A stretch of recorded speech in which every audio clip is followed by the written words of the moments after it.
13 illiyimizdir. Nə almısan mənə? Mənim sənə 13 ildə aldıqlarım sənə 130 ildən sonra bəsdir. Toy günü xətrimə dəyirsən. Elə eləmə ki, hamısını qaytarım. Get gətir. Hə?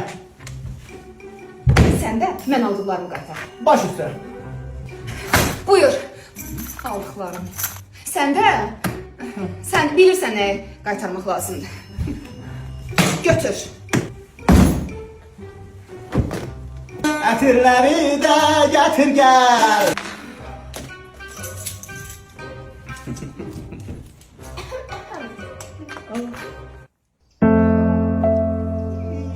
Sevgi ilə başlayan yolumuz Bu 13 ildə ailəyə çevrildi. Allah bütün ailələri qorusun. Amin inşallah. Üfürək.